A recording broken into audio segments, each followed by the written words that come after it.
एमलू और शहर के जंगल की अद्भुत कहानी। एक बड़े से शहर में 3 साल की प्यारी सी बच्ची रहती थी एमलू। उसकी बड़ी बड़ी आंखें, घुंघराले बाल और खिलखिलाती हंसी हर किसी का दिल जीत लेती थी। एमलू बहुत जिज्ञासु थी। उसे हर चीज देखनी, छूनी और समझनी होती थी। एक दिन उसके पापा कपिल उसे शहर के सबसे बड़े नेचर पार्क में घुमाने ले गए। वहां झील, झूले और एक और बहुत बड़ा जंगल जैसा इलाका था जहां लोग घूमने आते थे। कपिल एक बेंच पर बैठकर मोबाइल पर काम करने लगे और बोले, एमलू, यहीं पास में खेलना बेटा, दूर मत जाना। पर 3 साल की एमलू को क्या पता, उसने एक रंग बिरंगी तितली देखी और खिलखिलाते हुए उसके पीछे दौड़ पड़ी। तितली उड़ी, एमलू भी उधर भागी।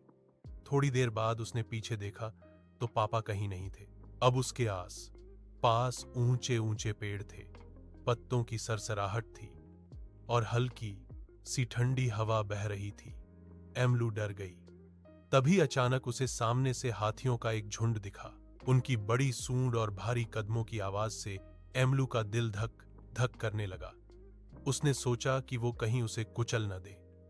वो जल्दी से एक पेड़ के पीछे छिप गई और सांस रोककर खड़ी हो गई। लेकिन हाथियों ने उसे देखा तक नहीं। वे बस धीरे धीरे झील की ओर चले गए। एमलू ने राहत की सांस ली और धीरे धीरे दूसरी दिशा में चल पड़ी। थोड़ी ही दूर गई थी कि अचानक झाड़ियों के पीछे से 3 शेर निकल आए। उनकी तेज आंखें और गूंजती दहाड़ सुनकर एमलू जोर जोर से रोने लगी। पापा, पापा कपिल, बचाओ! उसकी आवाज पूरे जंगल में गूंज गई। शेर एक पल को रुक गए। शायद इतने छोटे बच्चे की सच्ची पुकार ने उनका दिल पिघला दिया। उसी समय दूर से तेज कदमों की आवाज आई। वो कपिल थे।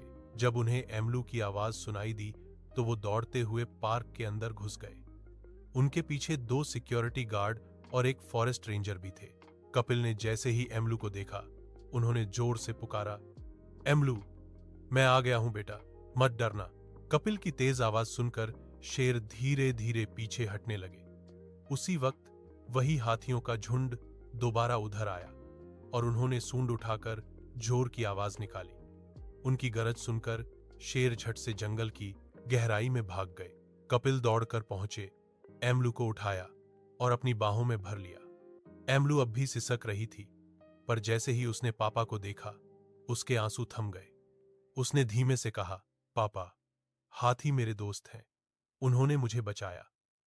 कपिल ने मुस्कुराकर कहा, हां बेटा, क्योंकि सच्ची पुकार और मासूम दिल को पूरा जंगल सुनता है। शाम तक एमलू और कपिल घर लौट आए। मम्मी ने उसे गोद में लिया, दूध पिलाया और कहा, अब जब भी बाहर जाना, पापा का हाथ कभी मत छोड़ना। उस रात एमलू ने सपना देखा। वही हाथी और शेर उसके आस पास घूम रहे हैं, लेकिन इस बार सब मुस्कुरा रहे हैं। कहानी का संदेश, कभी कभी एक नन्हे बच्चे का सच्चा दिल और साहस पूरी प्रकृति को भी दयालु बना देता है।